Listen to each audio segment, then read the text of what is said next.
Hello, good morning, good afternoon, good evening, depending where you are located as you're watching this broadcast.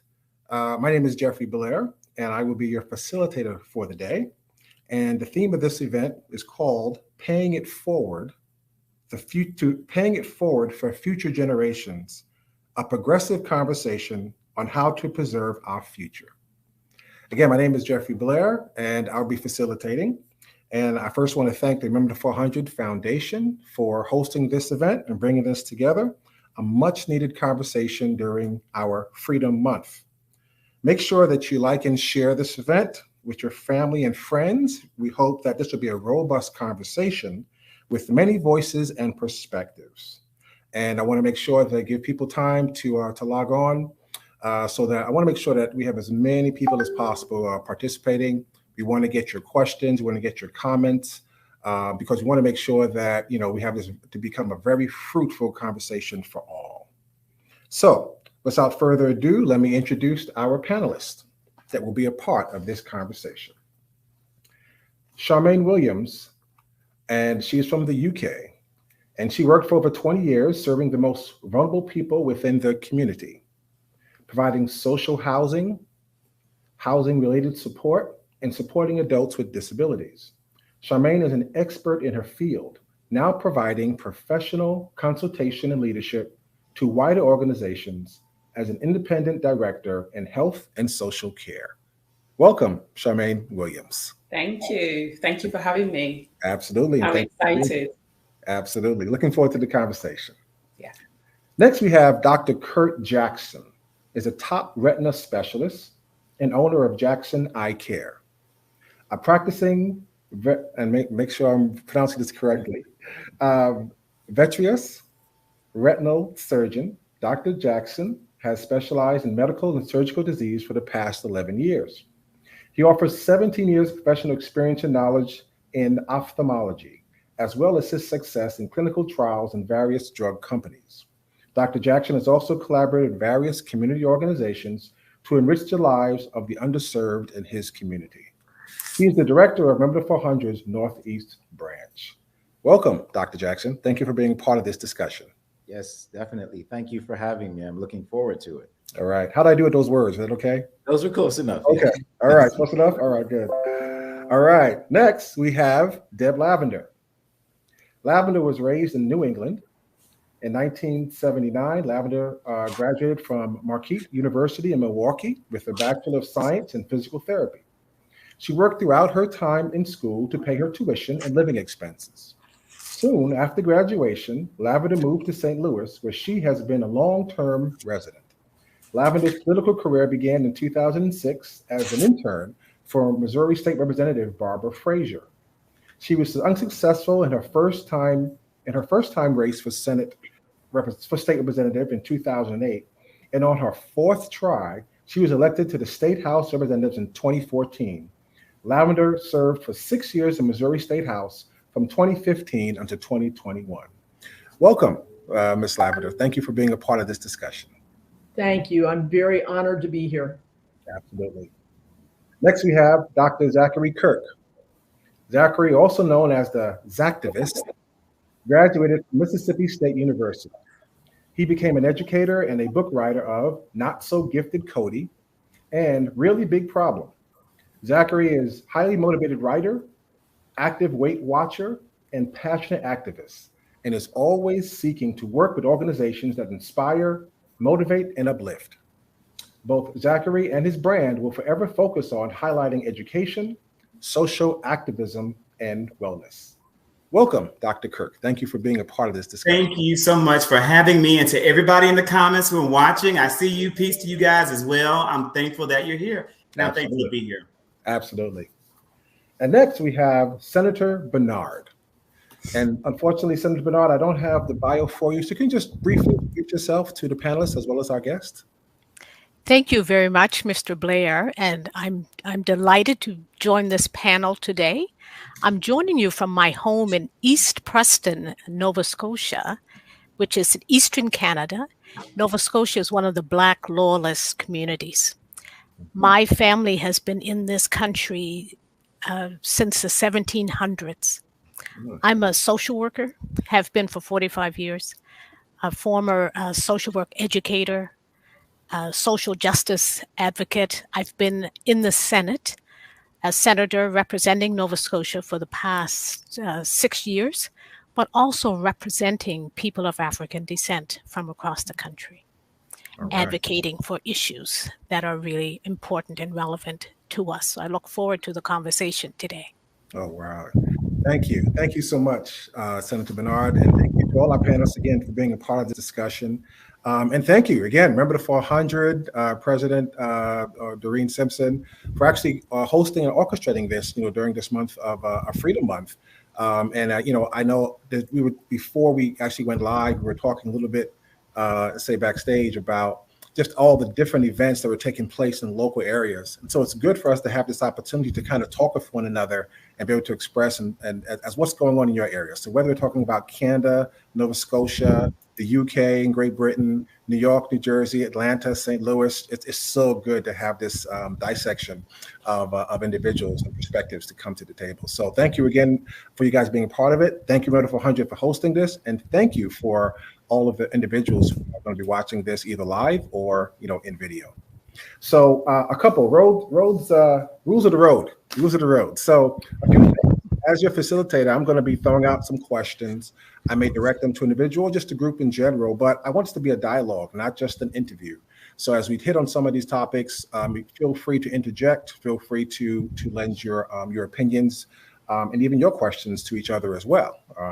Obviously, we can disagree. Anyone can disagree with a perspective respectfully. We want it, again, not to be an echo chamber, but to be, a fruitful conversation where we all leave here better enriched for the experience. Next, let's ask you, although I want everyone to take, feel free to clearly state their opinions and thoughts, also be as succinct as possible because we're trying to keep this to less than an hour. That's what we're trying to do. So hopefully we can do that. I'm smiling because individuals who know me know that I can be long-winded sometimes. So respectfully, I understand. So that's why this may be there for me as opposed to you guys. And then also audience, you guys are in this too, right? So we want to make sure that you guys, ask your questions, lend your comments. Again, we want this to be a dialogue and we want this to be fruitful for all those.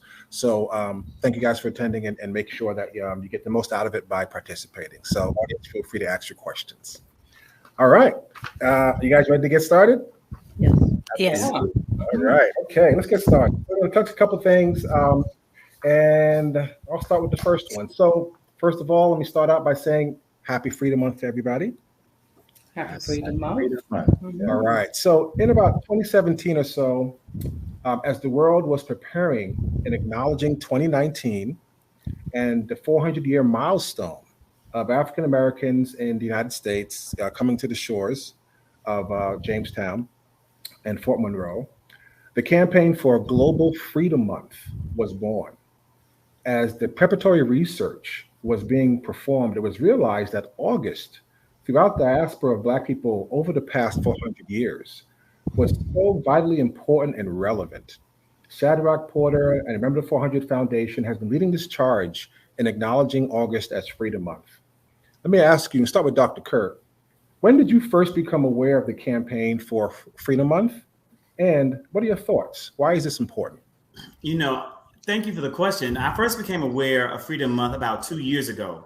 And it was, to me, a huge disappointment that more people who are educated and highly involved in the work of recognizing our history and our unique contributions to not only this country, but this entire world, the entire diaspora, knew so little about Freedom Month. So I was really appreciative to have the opportunity to learn about this and then to engage in it and now to celebrate it annually.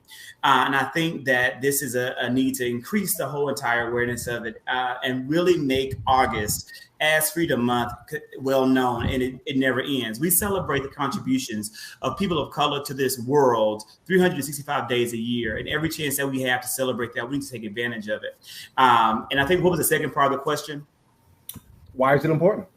It's important. It's vitally important. It's never been as important in my life as it is right now. We are living through a time in America's history, and I don't know, as much about Canada and what you guys have going. Looks like things may be slightly better, like maybe 2 steps better, but not a whole lot. But it's a little bit better for people of color there than right now. But we're living in a moment where the focus of America's trajectory from a political standpoint is to minimize the contributions of people of color, but not just to minimize, but over the course of a generation, erase that contribution, totally rewrite the scope of history. So it is incumbent upon us to raise our voices and ensure that what people of color, Black people in particular, the descendants of slaves brought here, those 400, that we don't forget it, that we not only fail to not forget it, but we recognize it and we celebrate it and we praise it, because those are our ancestors. And from them, we herald, we stand, we're here. So it's vitally important. It's never been as important to me. Absolutely. Okay. So let me ask you, Deb Lavender, is there a place, that same question, just to answer that same question, I have a follow-up. Well, I certainly can follow with Dr. Kirk. Of course, it's important. It's important for white people in this nation, United States, to understand the history of the people of color that built this nation, to give credit, acknowledgement, and honor what we have attempted to forget or hide for hundreds of years. And that's the struggle I think we're in right now with the pushback, with state legislators trying to dictate how the history is taught. I'm hoping they don't win in the long run, but I'm not surprised by the pushback from the years and years of discrimination and racial inequity that we have had in this nation. So this is very important to continue to bring forward the true history of this nation and all of the true history. Absolutely. Absolutely. So let's jump across the pond. And Charmaine, Ms. Williams, can you, what are your thoughts on? In the most simple terms for me, it's very significant because it's all about identity. I think, unfortunately, there are many people, even in our own community, that don't realize the contributions that we have had to the societies that we live in. We were not taught who we were in schools. We were not taught how much the economic system was based upon, capitalism was based upon our work, everything that we've done as a community and as a people.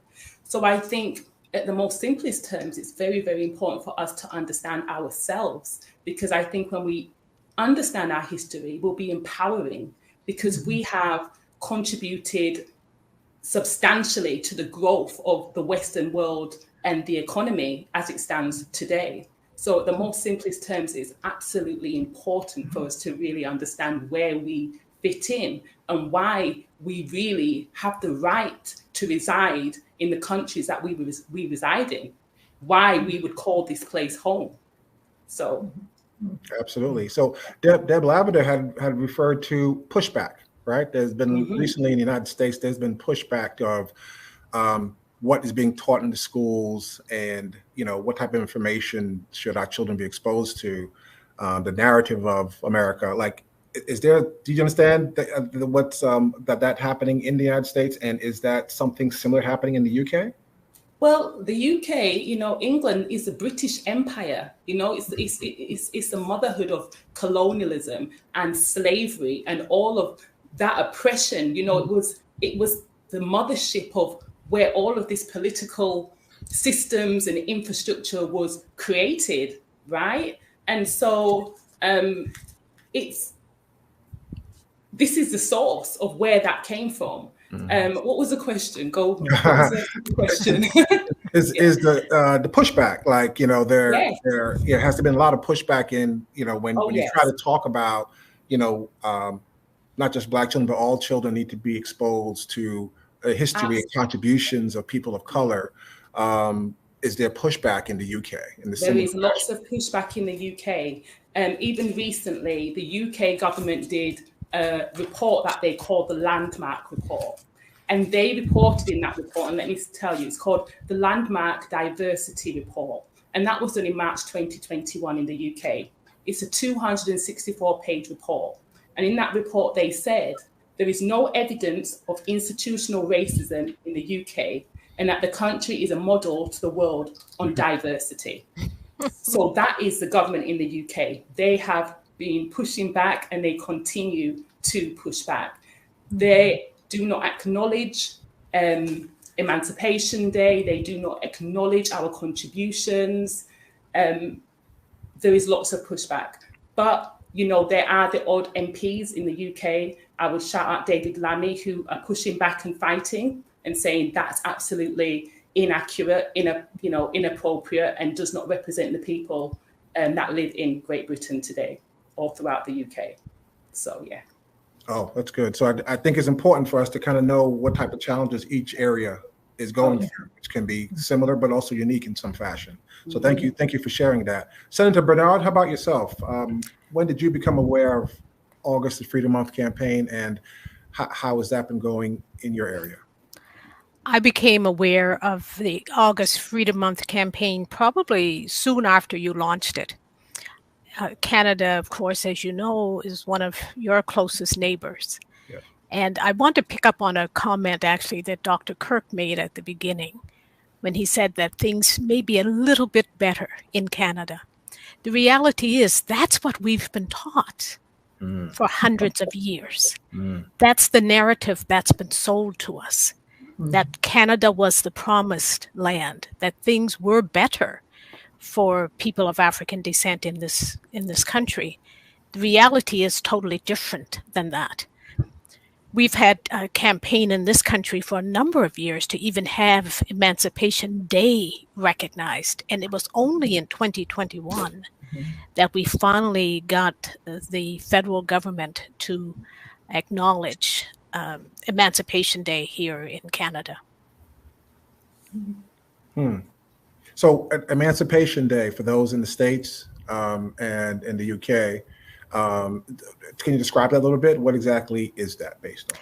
So Emancipation Day is actually based on when the British Parliament introduced the Act in 1834.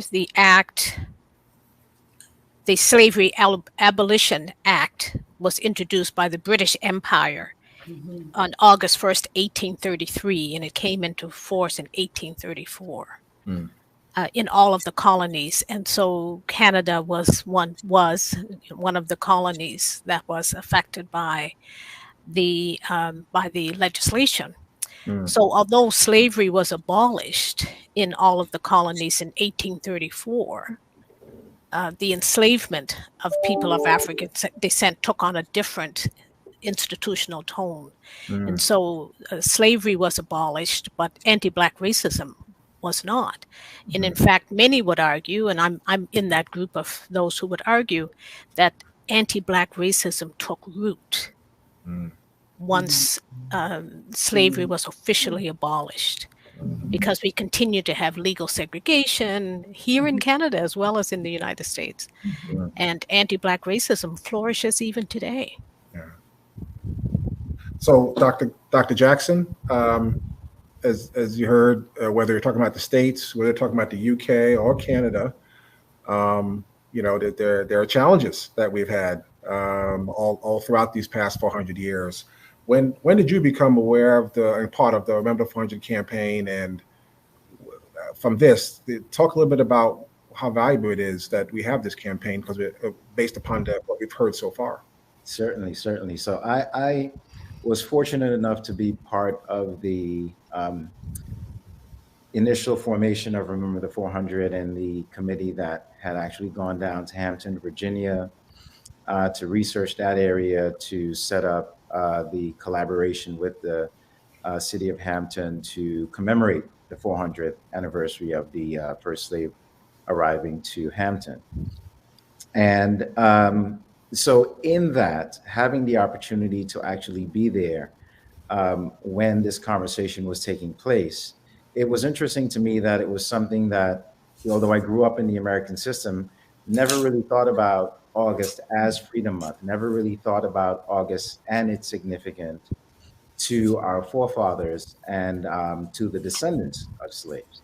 But since having that conversation and really looking at the history, not only here in America, but in the UK, in the Caribbean islands, in different parts of South America, then we start realizing how global this is. And it takes, it expands it, it makes it more meaningful because it's not something that is only isolated to the descendants of slaves in the Americas or in America, but it actually expands. And in that, it brings us all closer together. And I think if we think about the conversation that we're having in terms of how to preserve our future, how to make it better for the future generations, if we don't know this information, if we don't have that history, as Dr. Kirk was talking about as well, if we don't know this information, and we know that if you don't know your past, you're doomed to repeat it, that's not only a saying, that's actually a reality.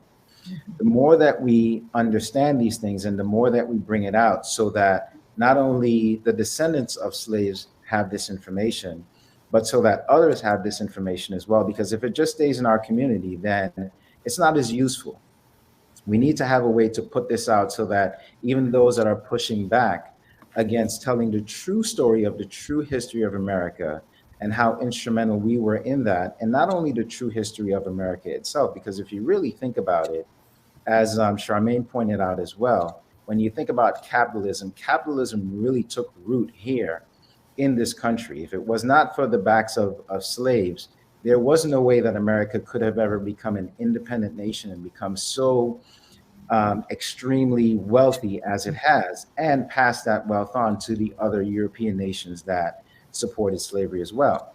So if this sort of information is not put out to not only our people, so to speak, but to other nations, other individuals, other communities as well, then there's really no way to eventually heal that divide that we're trying to heal. And ultimately make sure that not only our generations, that our children have this information, but that the people that they interact with will have it as well. So in that way, we make the whole world really a better place by having all this information put out. Thank you, Dr. Jackson. Absolutely. And that leads me to the next question. The R word, right? The R word. When we look back at the oppression and atrocities against people of color over the past 400 years, and as people noted, not just, as Senator Bernard, not just the explicit slavery, but even after slavery in the colonies, after slavery in the Americas, there still were atrocities that took place, and some would say even more to some degree. Whether we're speaking about that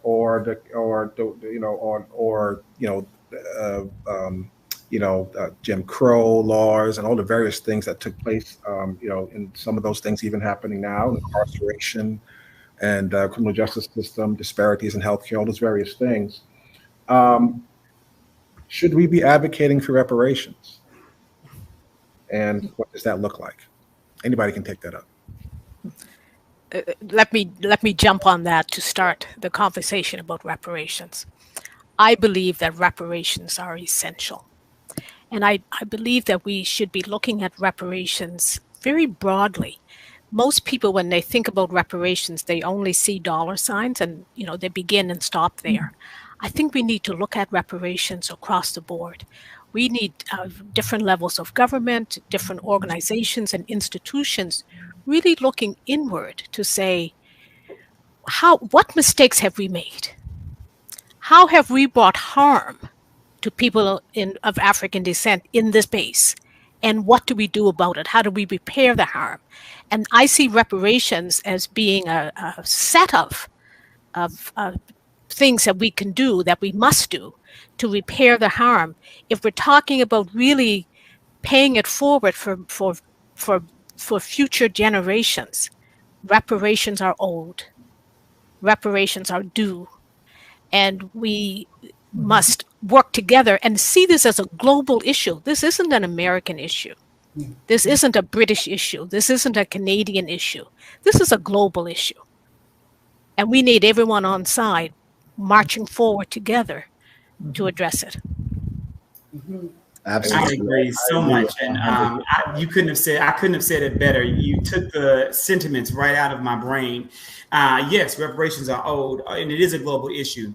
But in America, the issue is being used to divide and distract. And let me give like some clarity around what that statement means. In the 2020 election, the push for reparations came back to the forefront of the American conversation, especially in regards to Black people in America, especially post George Floyd, when we were going through a mini reconstruction that was quickly stifled and minimize it with the counter movement of anti-CRT and anti-Black history and anti-police reform. So conservatives in this country, Republicans in this country, use the issue of reparations being funded and funding very prominent Black people to put it out there so that it would divide the community. So are reparations owed? Absolutely. But until we get to a point right now where we are fighting against simply losing our basic rights in this country, I don't think that it's time to talk about reparations. Do we deserve them? Yes. Are they owed to us? Yes. But is this a time for it? Unfortunately, not right now, because there are bigger civil rights issues on the table in this country that are currently moving through Congress in every single state legislature to take away the basic fundamental human rights that we have been given, that we earned by simple existence. So the conversation around reparations for me is really, really divided. And I really, I'm always like, this needs to happen, but it can't happen right now because there's so many things at play that they're trying to take away from us. I live in the state of Georgia, where we have one of the most stifling voting the loss of voting rights in this state is stifling. What our state legislature did under the leadership of Governor Brian Kemp to take away the rights of Black people in the state to vote is unparalleled in many states. And this then began a chain reaction around the country. We're still fighting for the right to vote. We're far away, in my opinion, from what we're owed reparations, although it is deserved. Yeah, I think there has to be a way that we can do those things simultaneously. That's it. I think one of the things that happens is, as Dr. Kirk pointed out, we do get divided and we do get distracted and we do get turned around in terms of things that we should be focusing on.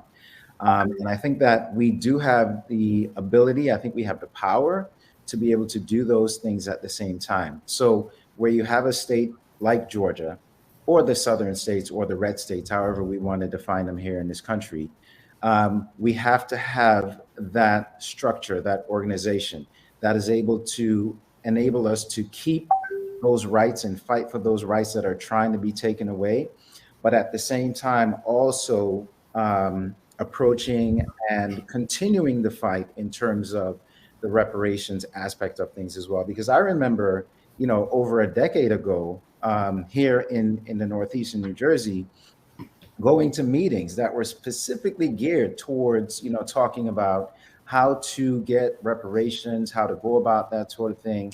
And these were, pretty sizable attended meetings. And then it just kind of died down somewhere in the, 2013s, 14s, 15s, around that time.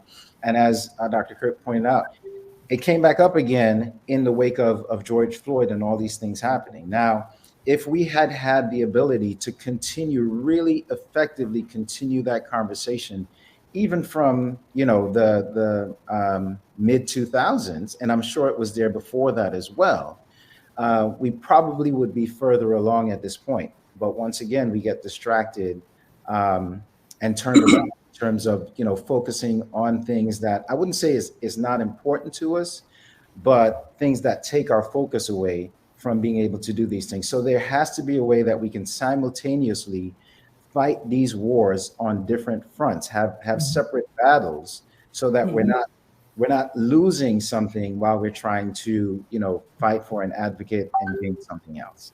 Dr. I completely very briefly to just a small counter is that this is an issue that absolutely has to happen, but we know that the only way we're going to get real reparations, right, in the form of financial compensation for what was taken from our families from generations, is through governmental action.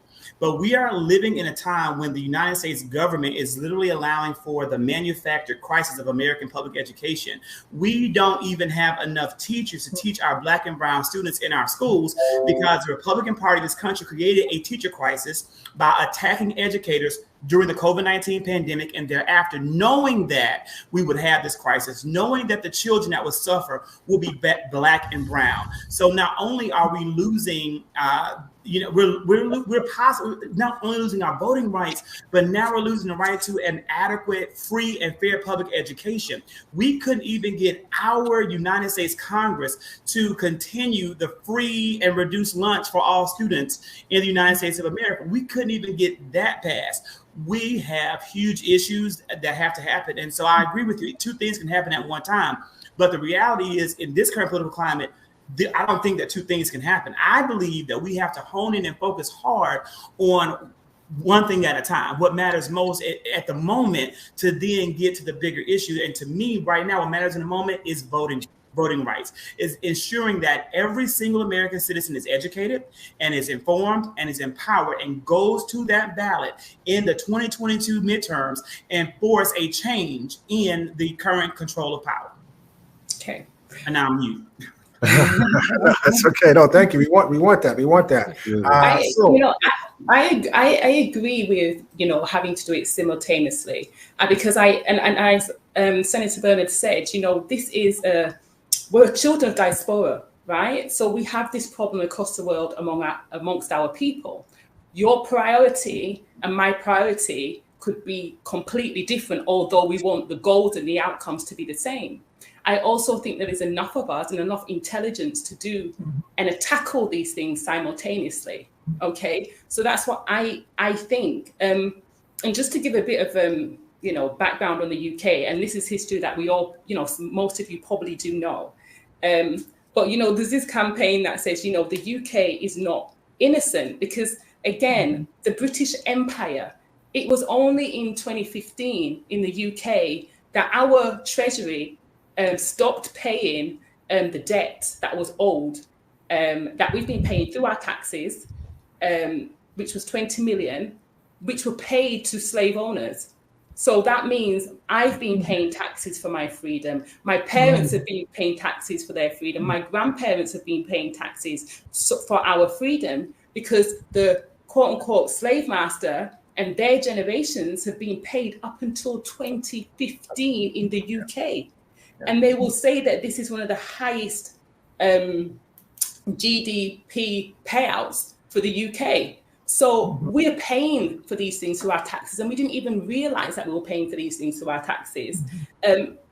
Reparations is standard for every nation that has had a level of injustice or have had genocide or anything across the world. It's standard.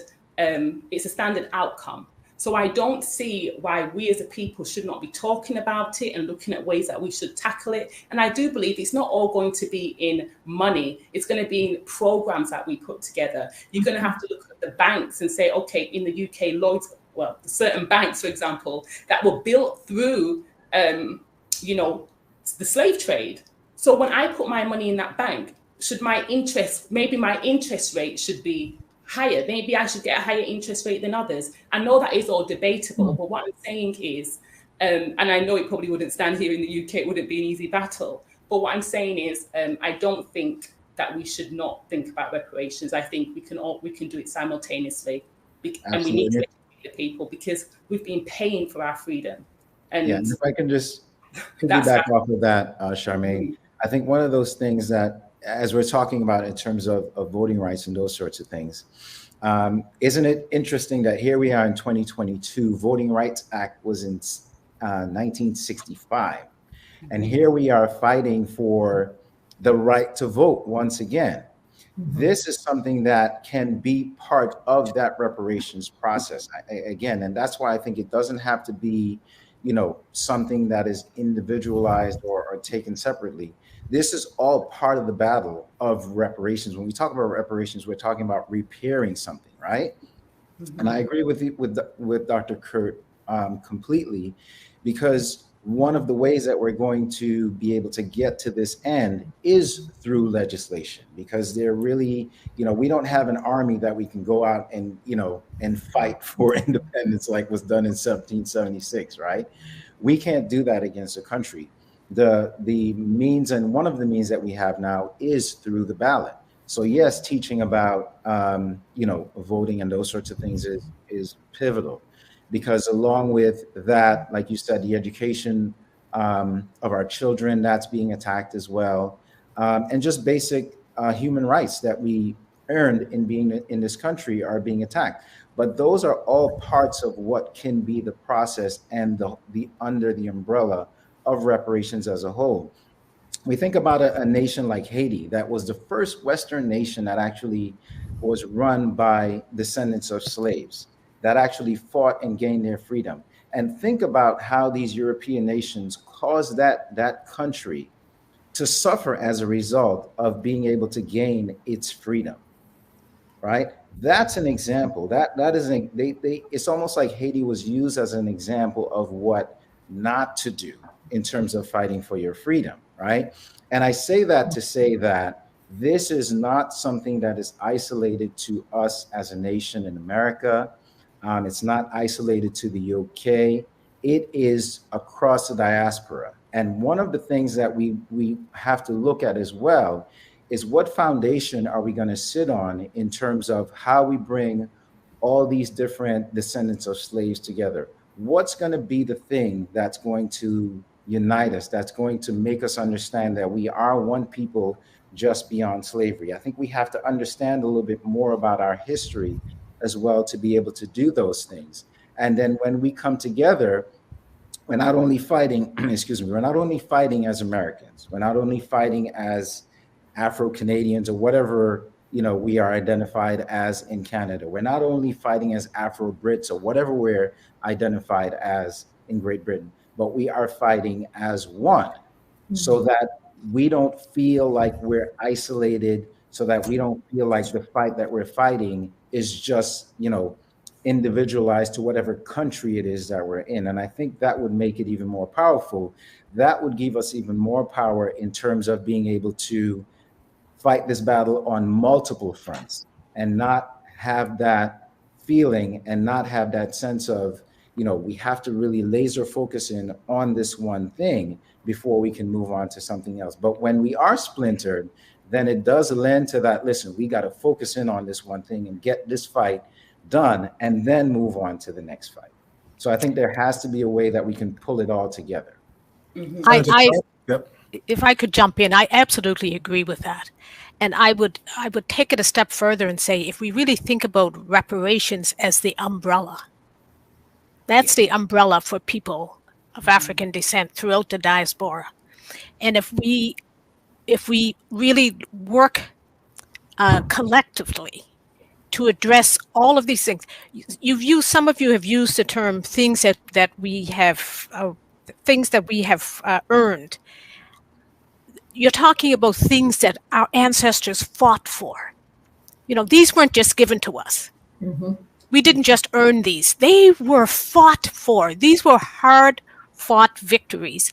And I think the fight for those to be continued and further developed, if we do it under that broad umbrella of reparations. This was one of the things I was referencing when I talked at the beginning about looking at reparations very broadly. But all of the things we're talking about could be under the rubric of reparations. Yes. And moving forward, as we're paying it forward, as we're working towards better futures, and part of that is in legislative change, then there's much work to be done, and I think it needs to be done simultaneously. Mm-hmm. But under that rubric of reparations, that will get us there, I believe. Thank you for that. I think, wow, on this one single topic, we could have a whole week of series of discussions on this, and beyond the discussions of action plans. What should we be thinking of doing next, right? But I think it's good to kind of at least kick up the dust and get the thoughts going, and possibly help, foster some type of meaningful action going forward. So I think that's really good. Let me get to the next question, kind of because of time. I want to make sure that we kind of, also I want to do before I do that. I had asked the audience to ask for comments and questions, but because I've been so engaged, I really haven't acknowledged them. So I'm gonna go through a few of them. Pansy had said, for reparations to be meaningful, the truth has to be told about our contributions to the world's economy and to educate our people of our true worth. That's right. Angel Stark said, reparations should be paid by corporations, banks, and people who prospered the most. Right. Let's see. A few others. People are liking the discussion. Thank you very much. Let's see. M. Gukol said UK started and was the biggest advocates to end it after making trillions from it. I guess speaking to, about slavery and ending slavery after making a lot of money from it. The shameful truth that we are still paying for our freedom. So let's see. Governments refuse to render apologies to Black and brown people, much less reparations. A big dog will never give up his bone without a fight. And let me say something on that note, is actually, people don't know this. The U.S. government has apologized for slavery, right? Did you guys know that? People know that? They did have a formal apology for slavery. But there's a preamble to it that says nothing in this apology holds us responsible or can be utilized, against us, to in order to pay for it. So can't use it in the court of law. Absolutely. So very, very, very hollow. So that reparation could be its own discussion, but it's good. I thank you guys for definitely including that. Let me just get to the next question. We kind of touched this a little bit, but on May 25th, 2020, George Floyd was murdered by Minneapolis police officer Derek Chauvin, who knelt on Floyd's neck for 9 minutes and 29 seconds. After his murder, along with the high-profile murders of Ahmaud Arbery and the shooting of Breonna Taylor, there was what some called a racial reckoning to address police brutality and systemic racism. Protests quickly spread across the United States and globally, aimed at confronting a legacy of racial inequality in education, healthcare, housing, imprisonment, voting rights, wages. Are there any, or have there been any progressive outcomes since the racial reckoning of 2020? Anybody can answer. Crickets. I'm sorry, I didn't mean to bring it all down. We're racking our brains here trying to think. I would say, in terms of being very specific with regards to healthcare and medical education, that sort of thing. I know that in my area, here in the Northeast in New Jersey, and it seemed to come on the heels of what happened with George Floyd, but there was more of a push, I would say, for minority education and medicine, trying to continue to encourage more minorities to get into the field of medicine, science, technology, those sorts of things. And it felt like after that time in 2020 that the local educational institutions, the hospitals, that sort of thing, that like they sort of push that a little bit more. So, in my specific, lane, I would say that was something that I did notice at that period in time. I'd also say that even more specifically locally, in the town of Englewood, where I remember the 400 headquarters is located, the mayor in that town, Mayor Michael Wiles, he's been an advocate for, remember the 400, he's been an advocate for minority access. He's been an advocate for, minorities, just basically getting more benefits available to them. And, that is the sort of thing that came on the heel of the George Floyd murder in 2020. Jeffrey, I would say, yes, there has been some circumstances and some issues that have been moved forward. Certainly by no means enough. And the concern is always you get an inch and you lose a foot. So President Biden's cabinet is more diverse than any cabinet has ever been. And it's a start. It's a place to see that there is more inclusion from the presidential level. I think as Dr. Jackson brought up, Mr. Arbery, the people who murdered him have been found guilty. And I think there had been an original push that prosecuting attorney wasn't even going to charge them. And I believe she is now being held accountable for her lack of actions. It certainly isn't enough. And as I shared, the concern is, okay, so one thing happened.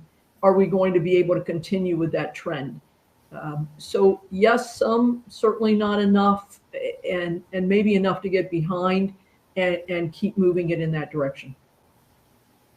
Yeah, if I could also say, I think the bigger concern goes back to what Dr. Kirk has been talking about in terms of voting and how voting has been attacked since that time. It's almost like, as Deb Lavender said, we gain an inch, but we end up losing maybe 10 yards because now here we are fighting this fight again. And this is the sort of thing that came on the heels of what happened in 2020 to George Floyd and to Ahmaud Arbery and the Black Lives Matter movement and all those sorts of things, and how the pushback from, what's perceived as the other side was so strong that now it's like we have to go back and refight this battle to, keep the voting rights that were fought so vehemently for by our forefathers. Now we're fighting that fight all over again. And this is something that comes on the heels of what happened in 2020. So instead of us moving forward from that point, it's almost like we've been pushed back and we're trying to get back to square one again. So that's why I think it's so hard for us to really think about, progress that has been made, tangible things that have been done that we can really put our hands on and say, these are the positive results of what happened with George Floyd. Because even now we say, like, for instance, police dash cams. The information from that has become so more readily available. But has that really stopped the killings that have been occurring to the young Black men in this country? Arguably no. And I think strongly arguably no. So, that's why it's so difficult for us, even I would say as a panel, to really think about, the benefits that we've really gotten as a result of what happened with George Floyd and people like Ahmaud Arbery. For every action, there's an equal and opposite reaction. And earlier in the comments, somebody talked about, and I think his name is Jimmy, or a commenter who's using the name Jimmy is talking about, constantly saying, why are we living in the past? Why do we study history? Because we're doomed to repeat it, and we repeat it every single generation. What happened after the George Floyd, Breonna Taylor, Ahmaud Arbery justice movement, it was a mini reconstruction. We saw this at the end, or the emancipation in America of formerly enslaved people. We had massive progress. We had more people of color elected to political positions than at any other time in American history, only to have the rise of the KKK, only to have the rise of true white supremacy like that now still endures until this day. It's out there. Now it has a resurgence in America. That's why we learn history. We made huge changes in the scope of understanding in this country around systemic oppression and racism and the explicit and implicit bias that caused the deaths of numerous Black people for generations, only to have an entire wing of a political party coalesce together, the alt-right, and then spread beyond the alt-right to other members of the right, recruiting at mass numbers to then lead ultimately to an insurrection on our United States Capitol, to now be in a position to be running for elected positions all across this country with a possible takeover and complete collapse of American democracy, which would impact all of this world. That's where we are right now. So when we say, was there progress made? Yes, but Did we really have progress? No. Dr. Jackson, you're absolutely right. We've gone backwards in so many steps, and that's going to continue to happen if we're not educated, and if we're not informed, and if we're not using the platforms that we have available to us to educate the masses about what's happening. When in this country, I consider myself to be a progressive liberal. And I'm a progressive liberal because I believe in progressive ideas, but I also believe in incrementalism. We can't leave people behind, because when we leave them behind, they're going to be left behind, and they're going to work against the progressive movements forward. In this country, there are a lot of progressives who have been all about defunding the police or the complete abolition of the current American justice system as it exists. Should it be reformed? Absolutely. Will it probably have to happen through abolition? Probably so. But you can't say that and do that overnight. And you can't leave behind the people that don't even understand what you're talking about. And that's what's happened. And as a result, when we talk about his progress we made, these progressives have lost election after election after election. I live in the city of Atlanta, where we had a progressive candidate for every single seat of city council, and not one of them made it to the actual seat. No one won. No one won. And that's all across these United States. I look at Nina Turner in Ohio and Chantel Brown, who again, and then I look at all the criticism, this is the last thing I'm going to say, all the criticism of President Joseph Robinette Biden, and how he has such low approval ratings, and how he sits here, and he is a self-described moderate. But what he has done through the CHIPS Act, through the Inflation Reduction Act, what he did through the American Rescue Plan, those items, those things were highly progressive. And I dare say maybe this man is hiding behind the title of a moderate to be progressive and move our nation forward.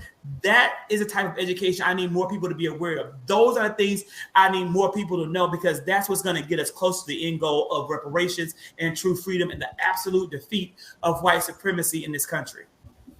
So a good point. And I know we're getting close. I have a couple more questions, but I love the discussion. Hopefully, everyone who's listening as well. Again, sorry, I've been just really letting the panelists be able to fully express themselves, so I haven't interrupted to throw in the audience questions, but hopefully you guys can see them as well. But let me ask you a question on this. So when we speak about some of these things that happened, whether there's been progression after the George Floyd murder and the reckoning, even going all the way back to Reconstruction and all those times, how we go through this pendulum of where we work, we push, we get some progress, it goes back. Get some progress, it goes back. When we look at that, would we say that even in that structure, back and forth, how would you characterize progress from 1865 through the 1920s, through the 1950s, to the 60s, 80s, and even to now? Would you say there has been some progress? Would you say we're kind of the same, just dressed up with technology? Or kind of how would you characterize where we are right now? It's one of those things when if you're trying to go somewhere, you got to know where you are first. And so, where are we? You understand the question? So on the verge of collapse, yeah. we have made monumental strides. We were living in a moment where I truly thought that America had seen the true promise of its potential with the election of President Barack Hussein Obama. And I sat through those 8 years completely oblivious to the underground white nationalist movement that was happening, completely oblivious to the careful indoctrination of people through systemic organizations that I believe in, like the church, having no idea where now, 8 years later, we would now be. And we're at the point of absolute, or 6 years later, we're at the point of absolute collapse of all that progress. We are right there on the verge of every single freedom and liberty having been gained by progress being taken away in America. That's what we are, on the verge of collapse. And if I can approach that from a little different perspective, the economic perspective. And if I remember the numbers correctly, I think at the end of slavery, so-called African-American wealth probably represented about 1% of America's total wealth. If you look at the percentage of African-American wealth as a percentage of American wealth, it's not much higher than that. Mm. So we may look on the outside and see all these things that we see as progress that we've made since 1865. But when we really try to measure that, we don't see it. Mm-hmm. So if you look at it from that economic standpoint, you can really make the argument that we have not progressed from the point of our forefathers gaining their freedom to where we are now as that generation hundreds of years later. And what is the reasoning? Why is that happening? And part of it is because we don't even understand and know who we are as a people. That's a really big thing. We don't have that foundation. And because we don't have that foundation, we continue to stumble and fall, because the things that we turn to try and get us to that point of real freedom and seeing what true freedom looks like, it keeps backfiring on us. That's right. It's almost like we're going round in circles. And I also feel as if they're finding new ways to distract us as well. In the UK, and please forgive my ignorance, I looked really hard to see what progress has been made after the George Floyd incident. And I cannot see anything in the UK, because the UK do not take accountability or responsibility. In fact, actually, the only thing I could say is it's raised a level of awareness, okay? But from a political perspective, there's no legislation, there's no changes. And what they will do is they just frown upon the Americans and say, what a terrible nation of people. And that's what the sense or the culture is in the UK, is hiding their hands. In relation to raising awareness, though, there are singular situations that have happened in the UK. There was a incidents where somebody called Simeon Francis was arrested and died in police custody, and also used the words, "I can't breathe." And so an independent office for police conduct, an independent office for the police, they opened that case up again to investigate it. So we are seeing some similarities. And I think for us as a community of people, we're just realizing that these things, these oppressions, these experiences are not just happening to us in the UK. So it's just raised the awareness. And that's the only thing that I can see, a level of raising awareness. So let me just... If I could just briefly speak to that as well, to bring the Canadian voice to this. Yes. The post-George Floyd. I would say that I've seen some individual and collective empowerment. People individually and collectively moving forward, and with a more rights-based approach to the fight for change. And I think there's a sort of a national effort to make the Black Lives Matter moment post the murder of Mr. Floyd into a movement. So I'm seeing some change, and we've seen some legislative changes come forward as well. So I'm feeling more hopeful than my American neighbors at the moment. And I certainly want to build on that. But to say that, we're seeing some change, but also we're very painfully aware of what's going on in America. Yeah. And concerned. So we share those concerns that you've shared here today. Thank you. Absolutely. I mean, as we spoke about earlier, our histories are interlinked, as is our present and future, right? Yeah. And so I think that's why I think this type of discussion is just so vital, so that we can kind of not filtered through the media of what their headline of the day is, but through each other who's on the ground living it. Right. Talk to me, brother. Talk to me, sister. What is going on? How can I help? How can I support? How can I elevate? How can I amplify what you need to be successful in your area? You know what I mean? Let me just add some of the comments. Jakeon Fowler says, I don't agree with that. I don't think we're on the verge of collapse. We're coming a long way from segregation. And yes, we're going around it. Takes us to really be at one to move forward. M. Google, we rely on the system for change, but we need to build our own and change the narrative. Build our own schools, businesses. Times have changed. They can't burn it down like before. Sunny Day says the 400-year consequences of disobedience is over now, and the God of Israel's word is infallible, and things will change, no doubt about it. Sabaya George says absolutely. So we're getting to the hour mark, and forgive me, we're all going to go a little bit over. So sorry for everybody, but again, I think this is real important information, a lot of things to talk about. And I definitely want to get to some action steps at the last thing. But we talked about a lot of different things, and we scratched the surface again, just to kind of get that going a little bit. But the name of this is called Paying It Forward for Future Generations, right? Paying it for future generations. So we talked about these things. I reflect back to when we had a lot of the protests that were taking place, and a lot of the cities, were being burned, and a lot of things were happening in a lot of different places.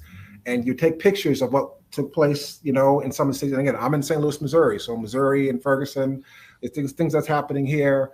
And go back to the 60s, and you're like, oh, wow, they look so similar. And you'd have young people who would say, nothing's changed, right? Nothing's changed. We've inherited a world where our parents and grandparents didn't do anything, like that sentiment in a way, or that they were pacifists. They were just, marching, holding hands, but didn't really solve any problems. And I think as someone mentioned, oh man, we lost Dr. Kirk. I'm sorry. Hopefully he jumps back. I definitely want to get his feedback on this.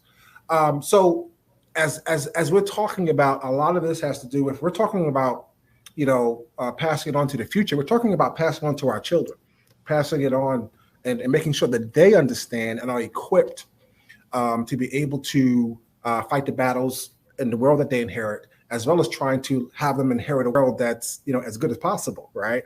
For our children and for our children's children. So when we're talking about paying it forward, how do we do that? How do we equip our children? What do we teach our children? How do we arm our children to make sure that they have the right perspective moving forward? And I'm just add a little bit more to that. So, I've had conversations, and a lot of times parents may be reluctant to even talk to the children about the past because they feel that it's going to make them feel negative. It's going to make them feel doubtful that they can succeed because of all the challenges that have happened, depression happened before, maybe fearful to walk into some rooms because they're fearful of what, they're not going to accept me, before they even try to move forward. Sometimes it can do that. And then on the other thing, if the narrative doesn't show that opportunities are there, and hard work and resilience you will be rewarded for your hard work and resilience. If that's not there too, then sometimes it can kind of be difficult for a child to really understand what direction they should be going. So hopefully I didn't muddle the water too much, but when we talk about paying it forward to the next generation, what is it and how do we actually do that? I think it's in establishing organizations such as this, Remember the 400, and the initiatives and the things that we can do on this forum. And I think celebrating Freedom Month is an excellent way of doing it, because we're actually celebrating our freedom, and it has context as history to, August being our Freedom Month. And it's very relative to our history in the sense of, the first so-called slaves being brought to Virginia in August, and then the abolition of the slave trade taking place in August. And, what we're trying to do is create a forum and a community that understand our contributions in history and today as a means to heal the racial divide. And I think the easiest way to do that is to raise awareness, but also, the projects and the activities that we do as part of Remember the 400 and getting our young people involved, because Remember the 400, we have a lot of young people who really get involved in our events, our activities, in educating, mentoring, going out into the community and doing productive things that talk about who we are, that, raise that awareness. So I think it's small initiatives and our people, growing up in that community to understand themselves and getting involved and participating, because I do think there is a great point here to be noted. It's about accountability and taking a level of responsibility as well. Even if we have to do it in small portions, we've really got to take responsibility for how we're going to come together as a people, how we're going to come together as a community. Because in order for any legislation to change, in order for us to make an impact, we're going to have to come together as a community and have shared values, that, shared outcomes, and know what we want as an outcome, and really work together towards that, instead of being a people who are still separated and isolated. We are living, it could be argued, but we are living, regardless of what we've been through, in a land where there is lots of opportunity. And of course, it may be a little bit harder for me than it may be for my white counterpart, but I can still be comfortable in the way that I live. I can still be successful. So what am I doing when I'm in those positions to raise awareness, to give opportunities to others, to build and grow my community? What am I doing with my platform? I think that's really, really, really important. Because again, we can't always say, okay, well, we're waiting for them to give to us. We've got to claim our Freedom Month. We've got to get out there, pull up our sleeves and do what we need to do. We in the UK, we're on school holidays now. We call it 6 weeks holidays. They're not going to teach any kind of history, Black history, to our children. So to remember the 400, we do that. We make sure that we're going to educate our children from a young age, because again, that's going to empower them. That's going to be embedded in them from young children to know, oh no, we contributed this, we contributed that. They can go in the classroom and tell the teacher, but what about this? What about that? Etc., etc. So this is things that take time over generation, but it's really about how we use our platform, how we work together. And I think we need to do more of the working together and taking accountability. And then our future generations can just continue in that and with that. Absolutely. I agree 100%. I think education is key. And education from the standpoint of not allowing others to tell our story, but really being able to tell our story ourselves. But in order for us to be able to tell the story, we have to understand it as well. We have to have that proper foundation and know who we are and know where we came from, so that we can push that forward to the future generations. But without us teaching our children about, who they are, their contributions, and their worth, then yes, it does become the sort of thing where there's a sense of hopelessness and even a sense of feeling like you're less than.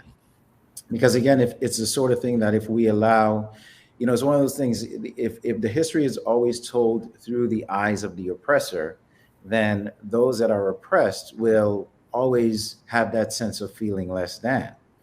And if you are that one that is oppressed, one of the ways that you make your way out of the oppression is to really understand the true fullness of who you are.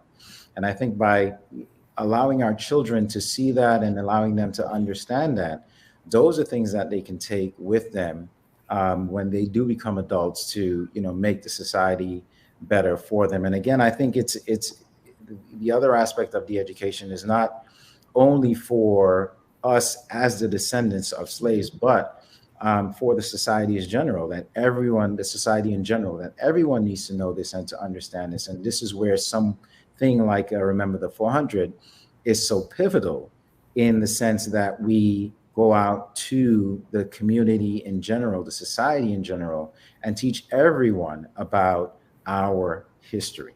And I think that is a very important aspect of paying it forward to our future generations. If I can follow what Dr. Kirk may have shared with us, it's vote, it's fight to vote, it's vote every time. Even if you don't think the candidate is good, find the one that strategically will advance our issues and continue to vote, because the other side does every time. Mm-hmm.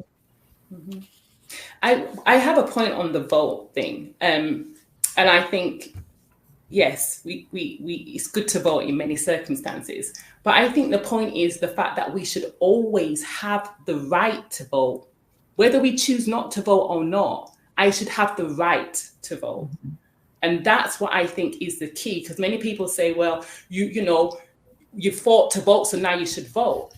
But if you don't have a candidate that you trust, I mean, everybody's got, that's their opinion. But my point is, regardless of whether I vote or not, I still should have a right to vote. And that's what I think is a key message, and sometimes gets lost in the politics. Let me add to the political message here. Yes, I agree. The right to vote is important. Yes, I agree. We must be encouraging, supporting people to vote. But I also feel very strongly that we need to be mentoring, supporting people to run for office at all levels. So we're not happy with who's on the ballot. The next ballot, we need to make sure we have someone on the ballot that we're happy with. And how do we do that? How do we do that work? How do we engage in that political work where we're bringing people forward? And when I think about the next and future generations, that's the kind of change that I want to see. That's the kind of work that I'm doing. I absolutely agree with the emphasis on education. Two final points I would make. One, the whole issue around reparations. We need to make that a higher priority, and not as an individual country issue, but as a global issue. So the Global African Congress has been fighting for this for a long time. Let's all be a part of that. Let's join the effort, the Global African Congress, fighting for reparations. The other point I will make, this is happening on the eve of August 23rd, which is the United Nations International Day for the Remembrance of the Slave Trade and its Abolition. This is a UN day. Let's mark the day. Let's educate around the day. Let's use that day as a day to educate further. One of the things that I'm going to be working on in this country is trying to figure out how do we get more information about this history into curricula across school systems across the country. So I'm really glad that you ended our conversation with some discussion around actions, because that's vitally important. Absolutely. Thank you. Yeah, and the audience as well. There's a few comments that said, okay, well, what now? What happens now? Yeah. Great discussion, but what now? So you mentioned some of the action items of voting, preserving the right to vote, joining the African Congress that's promoting national reparations. Other panelists, what are some things that people, being part of Member 400 and support the Member 400 chapters in your area, what are some of the other things that we can do to really say, what are next steps? So by the time we have this discussion again next year, what are some of the things we want people to have done and participate in, and where do we want to be? As our last question. I think what I took from this discussion, I like the idea of reparations as an umbrella, as Senator said. I like that. And I like the fact that we've discussed that this is an international conversation because we are children of diaspora. And another thing that has come to my mind in relation to the vote and in response to that, absolutely, if we as a community could actually look at what does the next candidate look like? What are the values? What would the outcomes look like? How can we find somebody within our community that can actually represent a candidate that we would want to vote for? Like really thinking about things in that terms and actually thinking, we have the influence to be able to do this, because I'm sure that's what other people do within their communities. So it's just giving me a bit of, thought of actually, what would this look like? And what are the international values of reparations? What are the shared values? What would be the shared outcomes? Because of course, in every state, every country, every island, there'll be certain priorities. But what does that look like on a larger scale?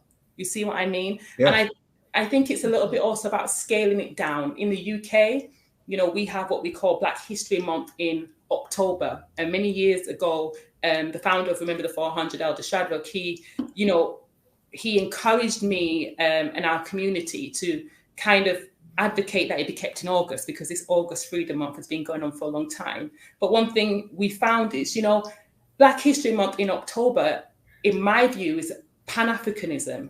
We share some of the same oppressions. We share some of the same stories. We go through some of the same conflicts.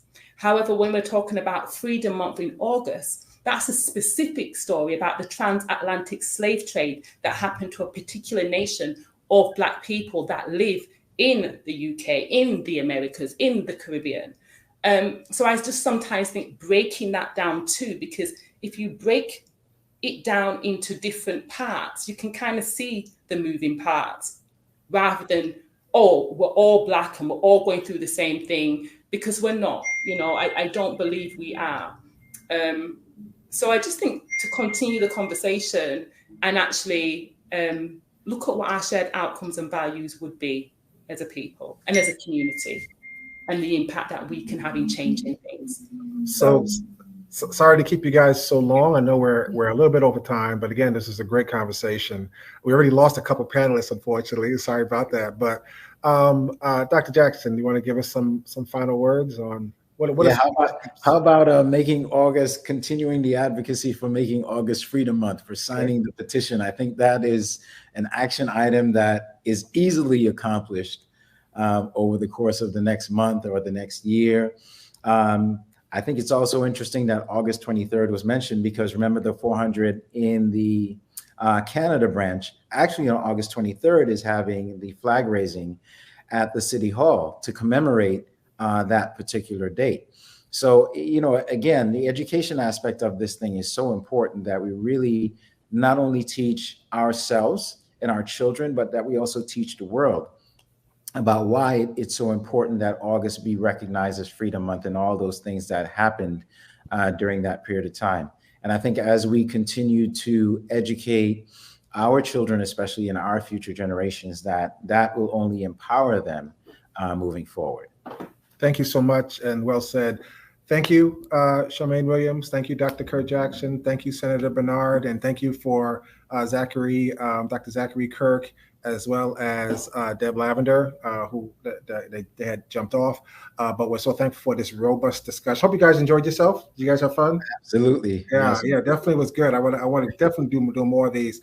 Yes. You guys stay on, even as we close off, so we can have just a few post conversation afterwards backstage. But for everyone who's joined, whether you're looking at it now live, thank you so much. I'm sorry again to get all your comments or questions into the conversation, but I didn't want to interrupt them as they were midstream in thought and giving us some really valuable information. But I would say continue to add your comments, even if you're listening to this in a recording. Add your comments, add your questions. If there are some action items you think that we should be focused on, put them in there as well, because we're definitely going to be going back to this. I think it's evident people are asking that we have this discussion on a regular, if not frequent basis, so we can make sure. I think it's great. Whether you're talking about the US, whether you're talking about UK, whether you're talking about Canada, we see this global issue and there's a lot of similarities, some differences, which is fine. But I think we can really elevate everything that we're doing locally if we are able to communicate with one another one-on-one and have these type of discussions ongoing. Again, thank you, everybody. Again, my name is Jeffrey Blair. It was a pleasure for me to help facilitate this. And I hope that you guys really are edified from this experience. Take care, everybody. Enjoy the rest of your day, and happy Freedom Month.